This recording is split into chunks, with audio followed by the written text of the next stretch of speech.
Welcome to the All Out Leadership Podcast, hosted by Pastor Eric Lawson, where each episode is uniquely designed to help you live all out by bringing you practical leadership from a biblical perspective delivered in 10 minutes or less. So whether you're a business leader, serving in ministry, or simply looking to grow in your leadership, this podcast is for you.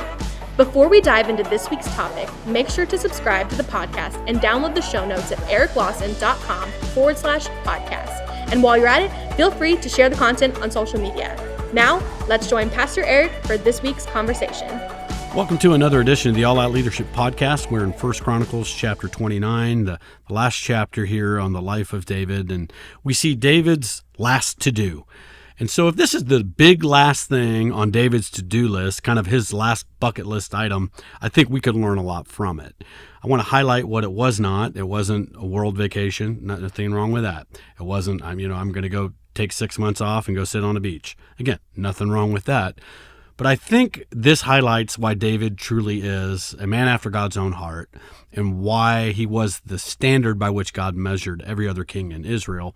And I think this is what touches God's heart. 1 Chronicles 29:2. Now for the house of my God I have prepared with all my might gold for things to be made of gold, silver for things of silver, bronze for things of bronze, iron for things of iron, wood for things of wood. Moreover, because I have set my affection on the house of my God, I have given to the house of my God over and above all that I have prepared for the holy house, my own special treasure of gold and silver. I think David was truly a man after God's own heart because what we always see is David had a heart for God's house. And so David understood that as king, God had blessed him, that everything he had was from God, for God.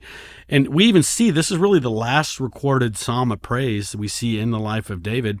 He continues after this, and he says in verse 12, both riches and honor come from you, and you reign over all. David realizes that all the wealth that he had, God gave him the power to get that wealth.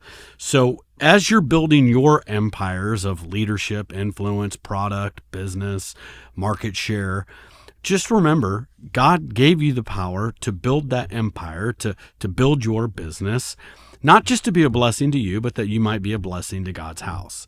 And so David always kept in mind God's house.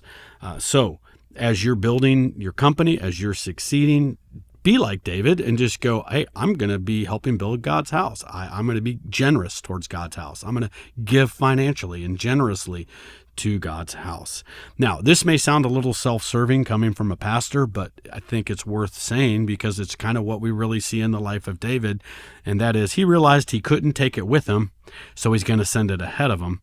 And so what he said is, I'm going to leave a large legacy gift to build the church. And so he said, before I die, I'm going to make sure I'm taking a portion of my wealth. Yes, I'm leaving some for my kids, and yes, I'm leaving some for my family. But the greatest cause I can leave it for is building the kingdom of God and putting it into God's house. So I would encourage you, as you're growing, as you're succeeding, consider meeting with your attorney, as you're estate planning, as you're working out your will and your trust, that you would go, I want to leave a portion of what I've made to the church, to God's house, so that that can continue to grow and flourish as I'm gone. If you've been a large contributor to an organization and then you pass away, that organization is going to miss that consistent gift that you were giving. And so it's a way for you to go, you know what? I don't want them to miss me because I'm going to just go ahead and leave a legacy gift to help kind of fill in that gap that I was filling through my consistent contribution to whatever organization that is. As a Christ follower, I highly recommend the first place you should be considering is your local church where you're getting fed, that's been feeding your family, taking care of you. And again, that's what David did. He put his heart and his energy into the house. And I know it sounds self-serving, but it still is a true statement. You never see a hearse pulling a U-Haul and you can't take it with you. And so one of the greatest things you can do is put it into the house of God, where God's house is continuing to reach people long after you've been with Jesus. Some food for thought. Look forward to seeing you as we wrap up our last lesson next week on the life of David. And we're going to talk about a chain reaction.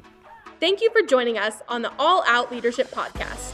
We hope you gained new biblical insight that challenged you to grow in your leadership. If you've enjoyed this week's episode, we would love your help in getting the content out farther. You can help by subscribing to the podcast at ericlawson.com/podcast and telling others about it. Next week, Pastor Eric will be back with another episode. So until then, we hope you have a great week being an all-out leader.